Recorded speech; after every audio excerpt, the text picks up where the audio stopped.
El anciano a la señora escogida y a sus hijos, a quienes amo en verdad. Y no solo yo, sino también todos los que conocen la verdad. A causa de la verdad que permanece en nosotros y que estará con nosotros para siempre, gracia, misericordia y paz serán con nosotros de Dios Padre y de Jesucristo, Hijo del Padre, en amor, en verdad y en amor. Estos 3 primeros versículos forman el saludo de esta carta, o la introducción de esta carta. Y mis hermanos, este saludo consta de 3 partes también. En primer lugar, aquí se describe el autor de la carta, los destinatarios o el destinatario de la carta, y luego se mencionan esas expresiones que Juan usa para presentar y completar el saludo. En cuanto al autor, ¿cuál es el autor según lo que hemos leído? Bueno, el autor se identifica de manera sencilla y no como los demás apóstoles. Por ejemplo, Pablo, apóstol de Jesucristo, a la iglesia que está en Roma. Juan dice el anciano. Y Juan dice el anciano no tratando de referirse a anciano en la manera de oficial de una iglesia local, sino que Juan dice y se describe de esa manera por mostrar una forma afectuosa con los receptores de esta epístola. Sin embargo, algunos comentaristas argumentan que evidencia antigua menciona que ese término anciano se usa también para los apóstoles o testigos presencial de la vida y la enseñanza de nuestro Señor Jesucristo. Cualquiera de estos dos argumentos van bien porque Juan fue un testigo ocular y Juan también era anciano. Juan también se podía mostrar de esa manera cariñosa a esta iglesia. Así que a la luz de la similitud y del estilo con el contenido de esta segunda carta de Juan, podemos señalar que se trata del mismo autor de la primera carta de Juan, ya que hay palabras repetitivas, ya que vemos casi los mismos temas abordados y la misma forma de abordar ciertos temas en particular. Ahora, algunos pueden preguntarse por qué Juan no se menciona y no se presenta como apóstol de Jesucristo. ¿Será que se avergüenza de ser un creyente? ¿Se avergüenza de ser un apóstol? Obviamente no. Juan no se avergüenza de decir y de ser un apóstol de Jesucristo, sino que Juan aquí piensa y él considera mejor no hacerlo, ya que el tema de su apostolado no es aquí un tema de discusión. Los que iban a recibir esta carta sabían quién era Juan, conocían quién era Juan. Por lo tanto, él no necesita argumentar, soy apóstol de Jesucristo por esta razón, por esta razón y por esta razón, sino que en forma afectuosa él dice, yo el anciano.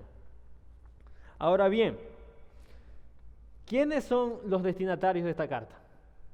Si leemos el versículo 1, dice el anciano a la señora escogida y a sus hijos.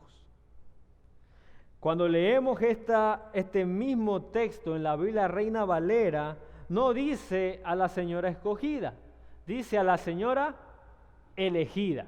Muy bien. Ahora, en realidad no es un destinatario, no son 2 destinatarios, son muchos destinatarios. Son muchas las personas que recibieron esta carta. ¿Por qué? Porque la señora escogida o elegida no es una señora. Y sus hijos, en verdad, no son sus hijos que salieron de su vientre. No.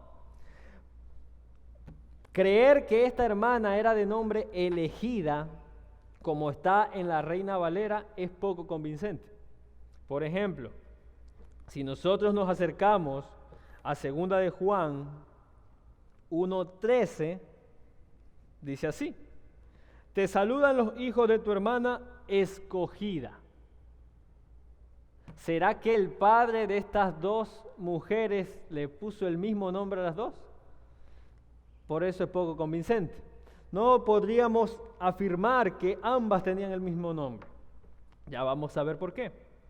De hecho, si la Reina Valera, esta versión nos muestra señora elegida, y la versión que estamos leyendo el día de hoy la traduce como señora escogida, estamos viendo que la idea allí es mostrar algo especial, diferente y particular. Por ejemplo, cuando Pablo está escribiendo a los hermanos en Éfeso, él menciona a los creyentes como escogidos de Dios, que eso es sinónimo de ser un cristiano, o elegidos de Dios, sinónimos de ser cristianos. Juan está haciendo aquí lo mismo, está escribiendo a creyentes, a hermanos. Entonces, ¿significa esto que hay dos señoras con el mismo nombre? No. Significa, mis hermanos, que hay alianza, hay lazos de amistad entre dos iglesias. Entonces, la señora escogida es una iglesia local y sus hijos son aquellos que forman esa iglesia local, es decir, los miembros de esa congregación. Otra razón para llegar a esta conclusión está en 2 de Juan, versículo 7. Pues muchos engañadores han salido al mundo que no confiesan que Jesucristo ha venido en carne. Ese es el engañador y el anticristo. Ahora, recuerden muy bien, hermanos, que así como en la primera carta también Juan habló de un anticristo, lo dijo en el contexto de ese enemigo de la iglesia. Entonces, este texto también nos ayuda a reforzar la idea de que Juan está aquí mandando y enviando esta carta a una iglesia, a una comunidad de creyentes. Por último, las expresiones usadas para presentar el saludo. Ya en el saludo en sí, Juan, en lugar solo de desear gracia, misericordia y paz, como ciertamente lo hace y lo hemos leído, él añade algo más y puntualiza dos cualidades indispensables en los hijos de Dios.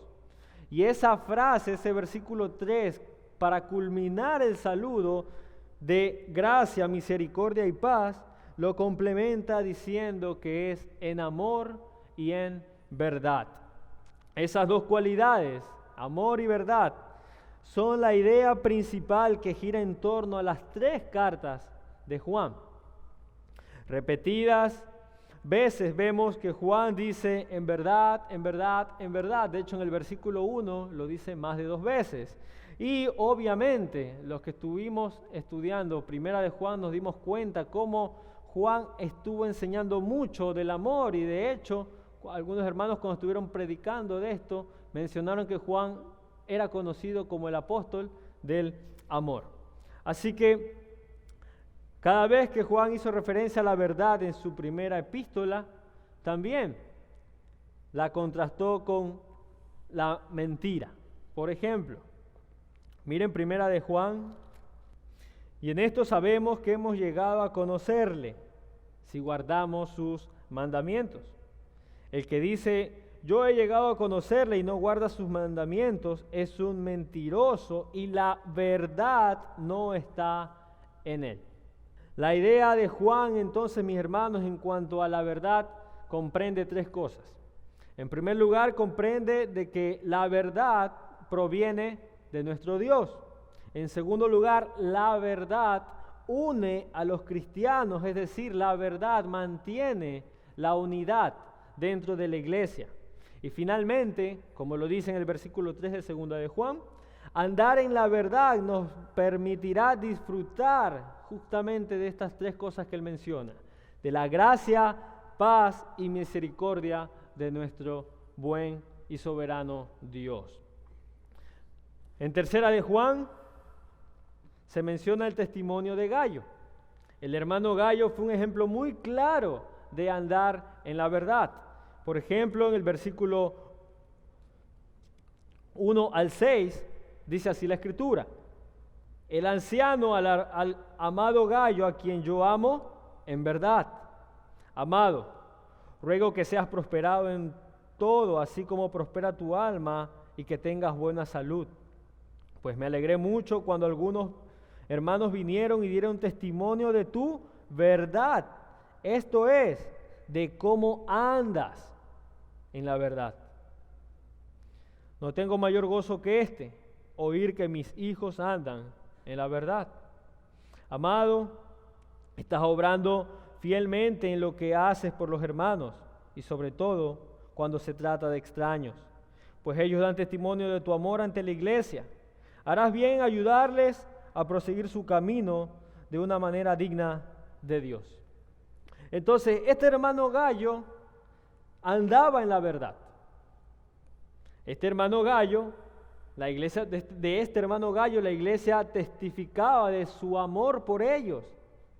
Pero este grupo de hermanos de segunda de Juan no eran la excepción, porque Juan nunca está allí reprendiendo alguna actitud, sino más bien está alabando y está diciendo de la misma manera que está contento y alegre de saber cómo estos hermanos andan en la verdad. De manera que aquí, mis hermanos, podemos notar que estas palabras, a pesar de haber sido dirigidas a esa iglesia en particular, contienen instrucción para la iglesia de estos tiempos, pues nosotros también estamos llamados a andar en la verdad y en amor, así como los hijos de esta señora escogida, de esta iglesia local. Eso en cuanto al saludo.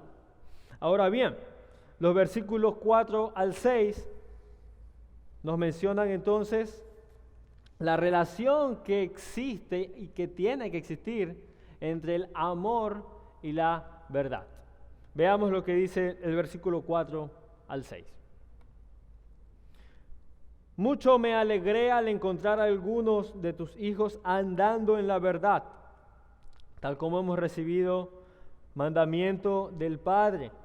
Ahora te ruego, Señora, no como escribiéndote un nuevo mandamiento, sino el que hemos tenido desde el principio, que nos amemos unos a otros. Y este es el amor, que andemos conforme a sus mandamientos. Este es el mandamiento, tal como lo habéis oído desde el principio, para que andéis en él. Y ahora sí, mis hermanos, como les dije en la introducción, esta ya es la parte esencial de la carta. Este es ya el contenido, la idea principal de Juan. Hablar de esa relación que debe existir entre el amor y la verdad. Y resaltando esta relación, mis hermanos, nosotros encontramos que en los tiempos del Señor Jesucristo, cuando estuvo predicando, se encontraba expuesto a enseñanzas carentes de amor y de verdad. Los fariseos fueron muy confrontados por nuestro Señor Jesús.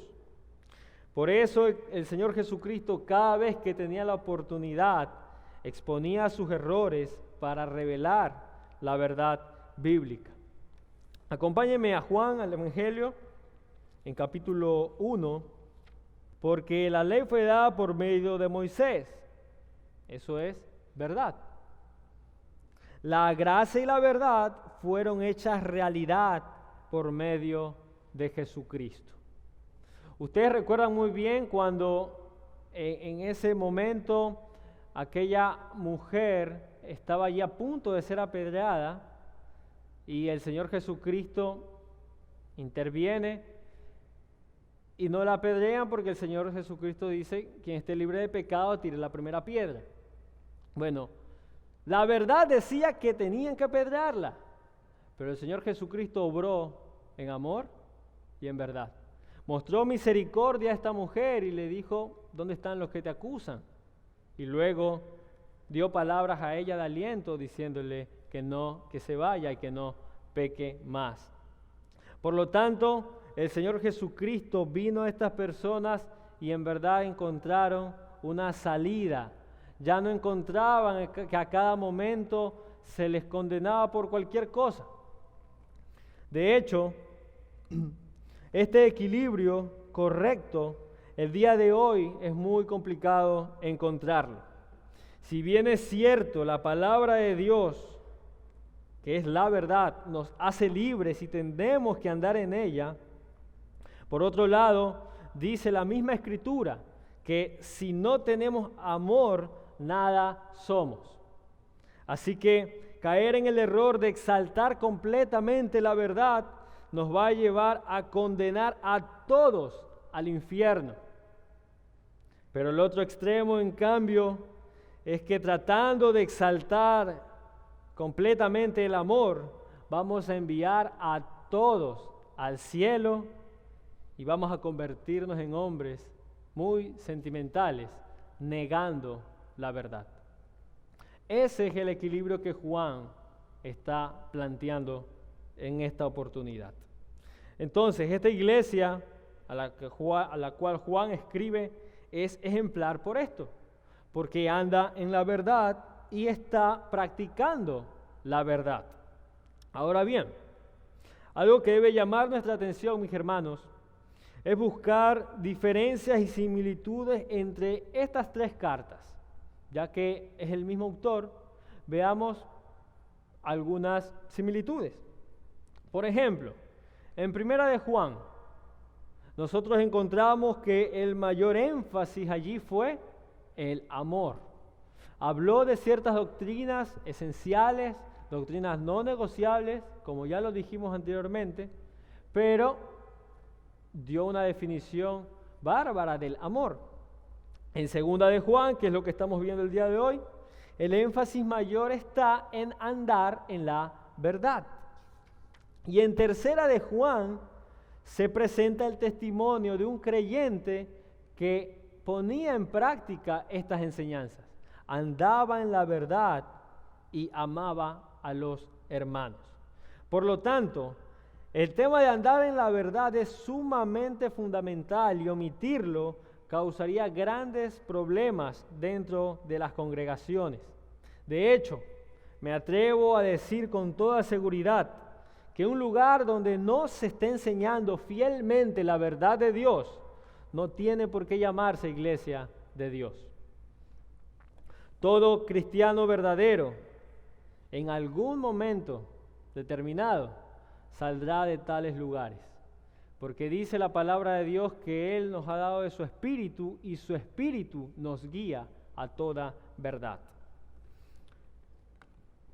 Vaya conmigo, por favor, a Primera de Timoteo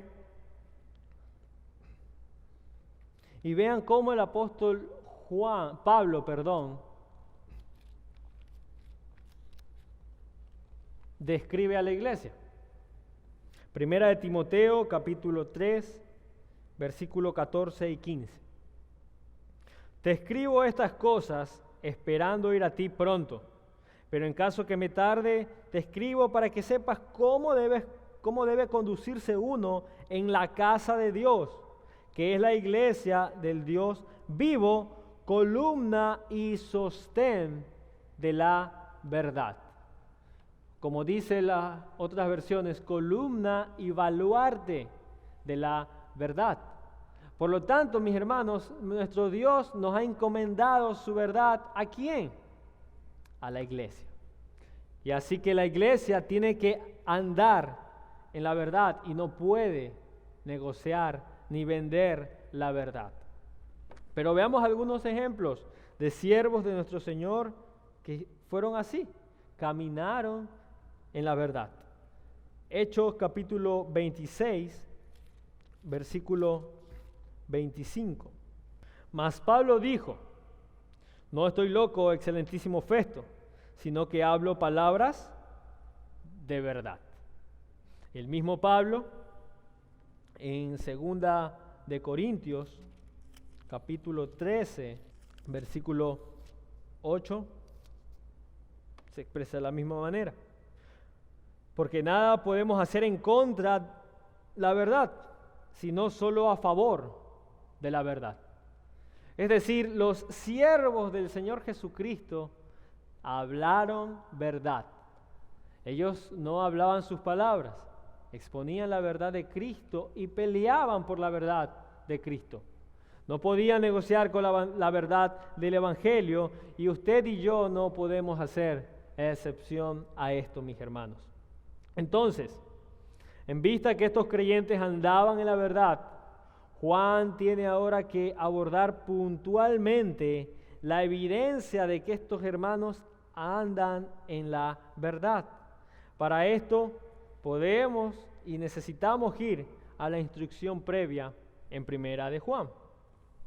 Veamos Primera de Juan 2, 4, 6. El que dice, yo he llegado a conocerle y no guarda sus mandamientos, es un mentiroso. Pero el que guarda su palabra, en él verdaderamente el amor de Dios se ha perfeccionado. En esto sabemos que estamos en él. El que dice que permanece en él debe andar como él anduvo. Ese él, mis hermanos, usted lo sabe, hace referencia a nuestro Señor Jesucristo. Pero aquí nosotros tenemos que pensar en Jesús. Y les pregunto algo, ¿nuestro Señor Jesucristo en algún momento se le halló en engaños, en mentira, en algo falso? Jamás. El Señor Jesucristo siempre caminó y anduvo en verdad. Por lo tanto, Juan dice, si tú dices que estás en Él, imítale. Igualito, tienes que andar también en verdad. Versículo 9. El que dice que está en la luz y aborrece a su hermano, está aún en tinieblas. ¿Qué es lo que trata de decir aquí? ¿Cuál es la verdad? Dice que está en luz. Que eso Juan lo estaba explicando en los primeros versículos. Esa es la verdad, andar en luz. Pero aquí hay un problema. Si ese hombre que dice esa verdad, que es decir, anda en luz, no ama a su hermano, sino más bien lo aborrece, tal hombre no anda en la verdad. Sabe la verdad, solamente dice la verdad, pero no anda. Es decir, su estilo de vida no es conforme a la verdad. Pero en Primera de Juan 4, si Dios así nos amó, también nosotros debemos amarnos unos a otros. A Dios nadie le ha visto jamás. Si nos amamos unos a otros, Dios permanece en nosotros y su amor se perfecciona en nosotros. Así que esa es la verdad. Esa es la enseñanza. Si alguien dice andar en luz, estar en Cristo, estar en Jesús, ser un creyente, ser un cristiano, pero no ama a su hermano, él solo está diciendo una verdad, no anda en verdad. Entonces, mis queridos hermanos, en base a esto yo le quiero preguntar a usted, si esa es la verdad que usted vive. Quiero preguntarle si anda en esa verdad que Juan el día de hoy expone. La pregunta hoy no es si dices a estar en luz, no es si decimos andar en la verdad, sino que es si estamos caminando en verdad. Si verdaderamente usted y yo estamos obedeciendo ese mandamiento que fue dicho desde el principio.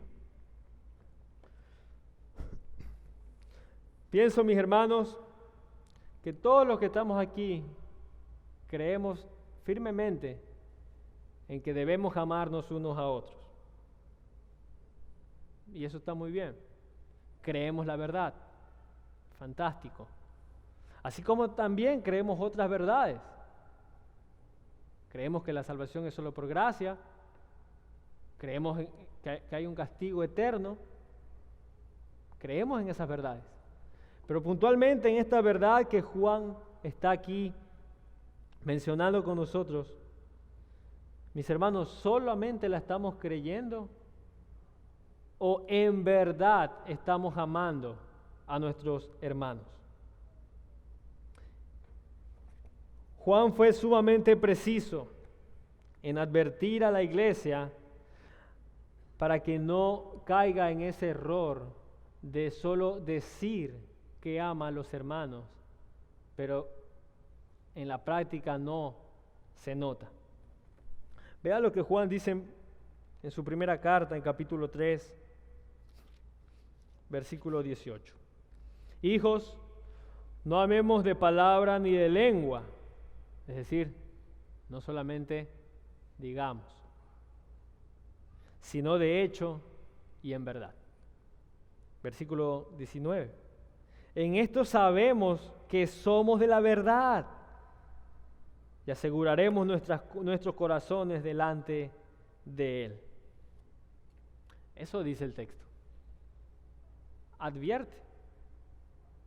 Puedes conocer la verdad. Puedes estar completamente seguro que hay que amar a los hermanos. Pero no lo ames solo de palabra y de lengua. Demuéstralo. Podemos ver entonces, mis hermanos, el nivel de importancia que Juan presenta de estas dos cualidades.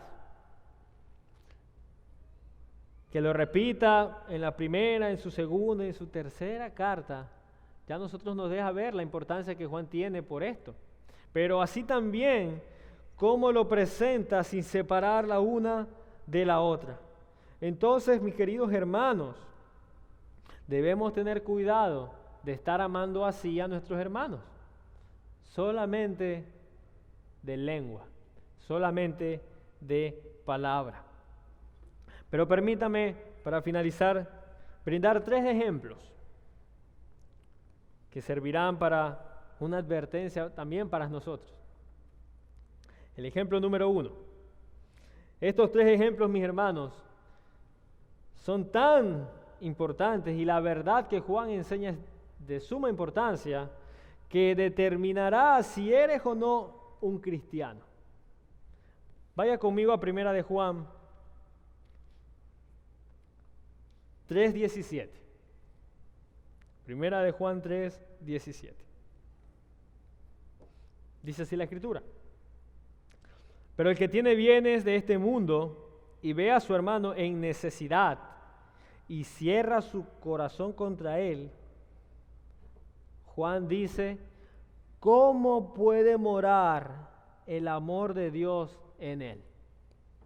Juan aquí entonces nos está señalando a creyentes o personas que se manifiestan como creyentes.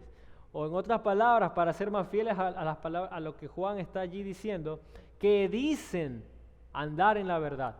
Juan está mencionando a esas personas que dicen estar en luz. Pues aquellos que tienen bienes de este mundo, es decir, aquellos que tienen las posibilidades de dar, de ayudar, y su acción ante la necesidad del hermano es cerrar su corazón, es imposible que el amor de Dios esté allí en ese hombre. Es imposible. Por eso, estos ejemplos pueden determinar si eres o no un hijo de Dios. Si realmente andas o no en la verdad. Segundo ejemplo. Santiago capítulo 2.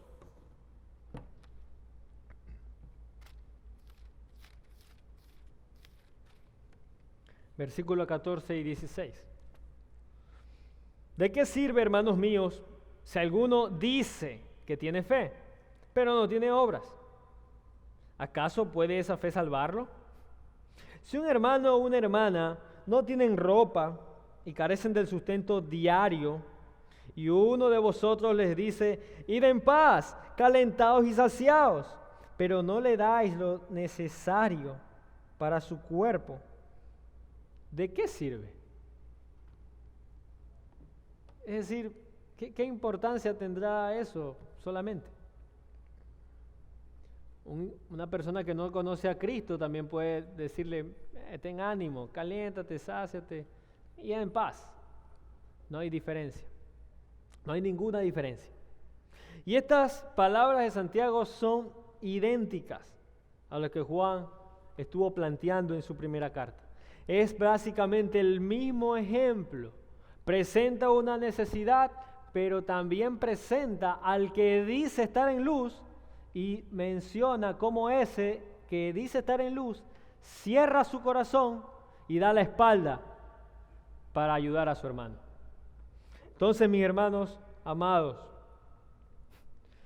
no seamos de aquellos que solamente dicen, id en paz, calentados y saciados, pero no mueven ni un solo dedo para aplicar esa verdad, sino más bien mostremos nuestra fe por nuestras obras, pero así también mostremos que estamos en la verdad y que estamos en la luz, amándonos los unos a los otros.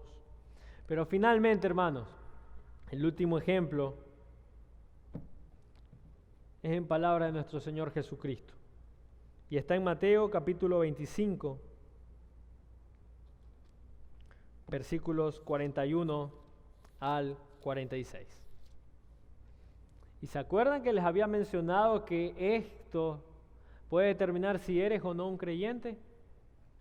Ya van a darse cuenta por qué. Dice el versículo 41. Entonces dirá también a los de su izquierda, apartaos de mí, malditos, al fuego eterno, que ha sido preparado para el diablo y sus ángeles. Porque tuve hambre y no me disteis de comer, tuve sed y no me disteis de beber, fui forastero y no me recibisteis, estaba desnudo y no me vestisteis, enfermo y en la cárcel y no me visitasteis. Entonces ellos también responderán diciendo, Señor, ¿cuándo te vimos hambriento o sediento, o como forastero o desnudo, o enfermo o en la cárcel y no te servimos? Siempre ahí está la excusa, la defensa. Versículo 45. Él, es decir, el Rey, nuestro Señor Jesús, les responderá diciendo, en verdad os digo que en cuanto no lo hicisteis a uno de los más pequeños de estos, tampoco a mí lo hicisteis. Y estos, es decir, los de su izquierda, estos irán al castigo eterno, pero los justos a la vida eterna.